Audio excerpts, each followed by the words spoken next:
కానీ వాళ్ళు చూశాను నిన్నటి నుంచి ఆయన నిన్న దగ్గర నుంచి మరి కొన్ని ఛానల్స్తోనో లేకపోతే పత్రికల్లోనో లేకపోతే ఇందాక మరి విశాఖపట్నంలో కొంతమంది స్థానిక నాయకులు మాట్లాడుతున్నప్పుడు అసలు విషయాన్ని పక్కన పెట్టి ఏదేదో మాట్లాడుతున్నారు, ఇష్టారాజ్యంగా మాట్లాడుతున్నారు. ఒక విషయాన్ని గుర్తుంచుకోవాలి,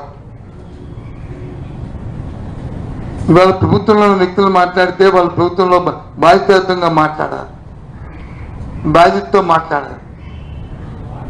సంఘటన జరిగింది బుధవారం నాడు మధ్యాహ్నం 2 గంటలు జరిగింది.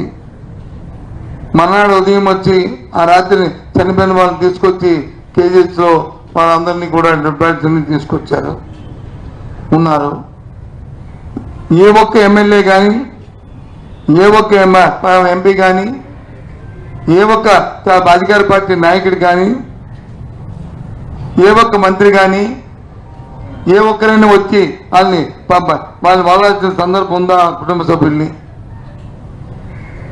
జరిగిన విషయాన్ని ఎవరైనా వారి కుటుంబానికి మీ వ్యక్తి, మీ ఇంట్లో కుటుంబంలో ఉన్న వ్యక్తి, ఇక్కడ పనిచేస్తున్న వ్యక్తి చనిపోయాడని సందర్భం తెలియజెప్పాల్సిన సందర్భం ఉందా? ఇది నేను మాట్లాడిన మాట కాదు. నేను సాక్షాత్తు మేము వెళ్ళి వచ్చిన తర్వాత ముఖ్యమంత్రి గారు వెళ్తే ముఖ్యమంత్రి గారితో అక్కడ ఉన్న బాధితులు ఎవరైతే చనిపోయిన వ్యక్తుల కుటుంబాలు ఉన్నాయో ఆ బాధితులు అందరూ చెప్పారు, మేము టీవీలో చూసి వచ్చామండి, టీవీలో చూసి ఆ పరిగెట్టి వచ్చామండి ఇక్కడికి, మాకెవరు తెలియపరచని విషయాన్ని ఒకసారి గుర్తు చేస్తున్నా. ఇది వాస్తవం కాదా? బాధ్యత లేదా? మన బాధ్యత కాదా? ఎల్జీ పరమ సంఘటన జరిగినప్పుడు అర్ధరాత్రి 2 గంటలు జరిగితే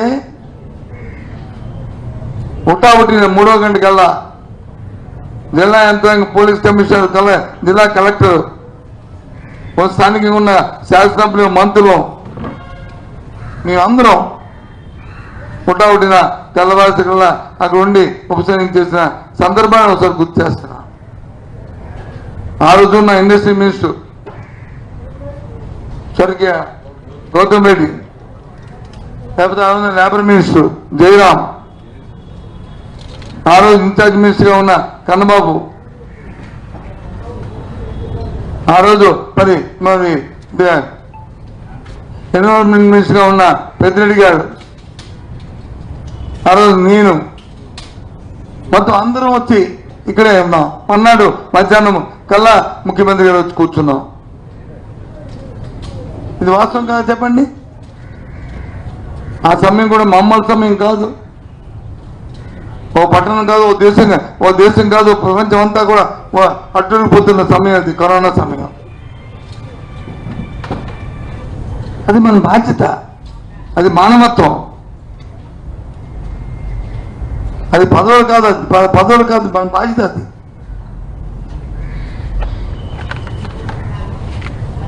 అవి మరిచిపోయి ఇవాళ తిరిగి రాజకీయ భాష మాట్లాడుతూ, ఏకవచనంతో మాట్లాడుతూ, స్థాయి మరిచిపోయిన మాట్లాడుతుంటే ఏ రకంగా ఆలోచన చేయమని కోరుతున్నారు. ఇవన్నీ ప్రజలు గమనిస్తున్నారు. మేమంటుందేంటి? ఏదైతే సంఘటన జరిగిన పట్ల మళ్ళీ పునరావృతం అవ్వకుండా సేఫ్టీ యాక్ట్ ఏతుందో అది జరుపుకోవాలి, దాన్ని పీరియాడికల్గా జరగాలి, అది ఎక్కడా కూడా ఇబ్బంది కలగకుండా ఉన్నాం. అంటే గత 5 సంవత్సరాలు చేయలేదని ఒక బ్రాండ్గా మాట్లాడతారు. చూడండి రికార్డులు ఎందుకు? సాక్షాత్తు ఇవాళ ముఖ్య కార్యదర్శిగా ఉన్న చీఫ్ సెక్రటరీ దాని కమిటీ చైర్మన్ కదా, ఆయనే కదా పర్యవేక్షణ అధికారి. ఆయన చెప్పండి, ఏం మాట్లాడి ఏదో అయితే అది మేము రాయిస్తాం. సరే రాయిస్తే మేము కాసుకోవడానికి మేము రెడీగా ఉన్నాం, పర్వాలే. మమ్మల్ని ఎన్ని మీరు మాట్లాడినా మాకు పర్వాలే, కానీ ప్రజా అక్కడ ఇబ్బంది పడకూడదు. మీ బాధ్యత మర్చిపోకండి. మీ బాధ్యతను గుర్తెరిగి బాధ్యతను చేస్తూ మా మీద రాళ్ళు విసరండి, లేకపోతే మీ బురద చల్లండి, మాకు అభ్యంతరం లే. ఎందుకంటే అల్టిమేట్లో మా అందరికీ బాధ్యత ప్రజలు. అది విస్మరించి ఏంటి కార్యక్రమం? ఏమంటే ముఖ్యమంత్రి గారు వచ్చారని చెప్తాను. ముఖ్యమంత్రి గారు వచ్చారు, సంతోషమే. ఎప్పుడు వచ్చారు? ఆయన తూర్పుగ్రహం ఉందో చూడండి. ముఖ్యమంత్రి తూర్పుగ్రహంలో ఇది మా కేజీహెచ్కి వచ్చి పెద్దగా చూస్తారని చెప్పి ఉందో చెప్పండి. ఎప్పుడైతే మేము వెళ్ళామో, మేము డిమాండ్ చేశామో, అక్కడ రాలేదని చెప్పి అన్నారు, ఆయన మార్చుకున్నారు. దాని మంచిదే. అప్పుడు మరి అంతవరకు ఇక్కడ ఉన్న స్థానిక నాయకత్వాలు ఏమయ్యాయి? స్థానిక మంత్రులు ఏమయ్యారు? వాళ్ళేం చేస్తారు? ఎక్కడున్నారు ఇండస్ట్రీ మినిస్టర్? ఎక్కడున్నారు లేబర్ మినిస్టర్? ఎక్కడున్నారు ఎన్విరాన్మెంట్ మినిస్టర్? వాళ్ళ ప్రభుత్వం భాగస్వాములు కాదా? వాళ్ళకి బాధ్యత లేదా? ఏంటిది? అడిగితే ఇదిగో మమ్మల్ని అడుగుతున్నారు అని మళ్ళీ పై మైకులు పెట్టుకుని మళ్ళీ చెప్పి మళ్ళీ వాళ్ళ మీద అనడానికి. సరే, అది మీరు బాధ్యత ఉందా లేదని అది మీరు ఆలోచన చేసుకోండి. మాకు బాధ్యత ఉంది కాబట్టి ప్రధాన ప్రతిపక్షంగా మా బాధ్యతంగా జరిగిన క్షణం నుంచే ఉదయాన్నే మా ఎమ్మెల్యే గారు తెల్లవారుసరికి మా మాజీ ఎమ్మెల్యే గారు ఆ ప్రాంతానికి పోయి అక్కడున్న వాళ్ళందరితో మాట్లాడి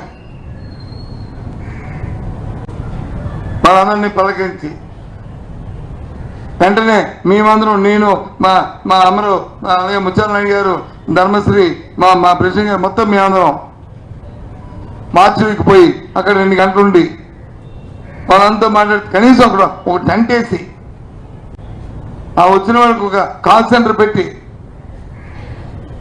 వాళ్ళకు మంచినీళ్ళు మంచినీళ్ళు బాటిల్ ఇచ్చి వాదాచాలనే బాధ్యత ప్రభుత్వానికి, జిల్లా యంత్రాంగానికి లేదండి? ఏం చేస్తుంది జిల్లా యంత్రాంగం? ఎందుకన్నా అంటే యథా రాజా తదా ప్రజ.